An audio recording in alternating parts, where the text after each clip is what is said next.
It's a little chilly in the garden office this morning, but we're out here and we're making some changes here in 2024. Nothing major, a little major, but mainly just kind of aesthetic changes. Aesthetic changes that keeping everything flowing because we made a lot of progress in 2023. We talked about all of our different systems that we're running here at the house, and it feels good to have a full year of kind of mostly everything running to now kind of reflect on. All right, let's see that. Can you see the whiteboard?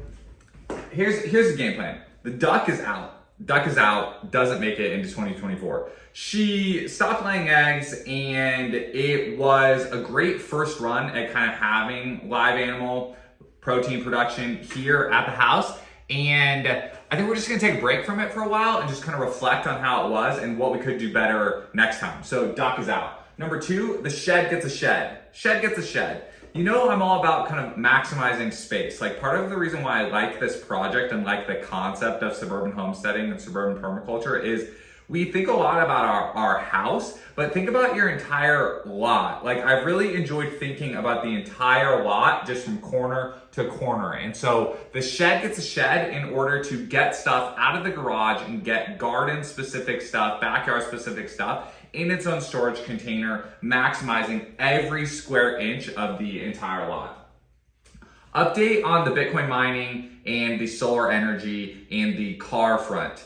The update is, so I've done videos in the past about using surplus solar to mine Bitcoin because the Bitcoin compensation rate, as I call it, is higher than the solar compensation rate, the net surplus solar compensation rate that the grid pays you for. So that's all true and still true. And you can track both of those numbers and kind of find out if that's true in your area.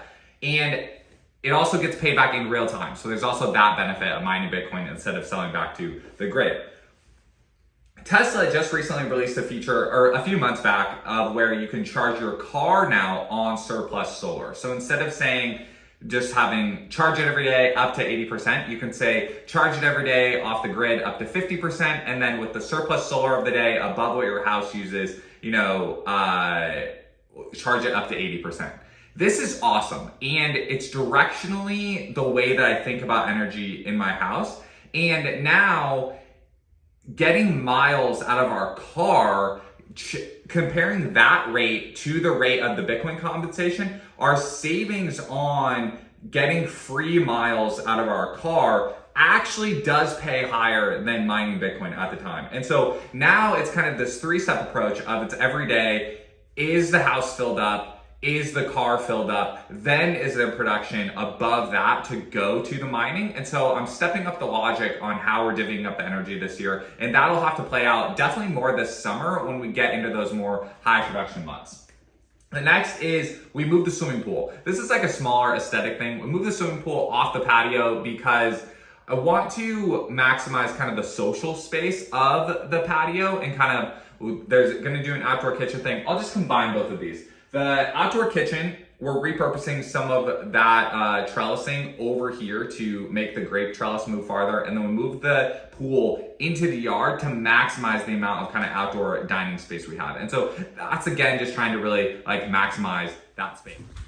All right, this is what I'm talking about where the swimming pool is now. So the swimming pool is now amongst the winter fava beans and beginning to map out where a path will go. And kind of, instead of having one long row of garden, we kind of have these two big beds right off the patio. And then that's formerly where the swimming pool was, and that's gonna now just kind of be outdoor dining. There's a very small peek of the shed that gets a shed. And then this is that new L kitchen that we're talking about. And currently what I'm working on right now is I'm gonna cut some holes in this little fence thing to go above where that nozzle goes. And that's what we're working on. If you want to see what it looked like in the middle of last year, go ahead and click on this next video, and we'll see you on the next one.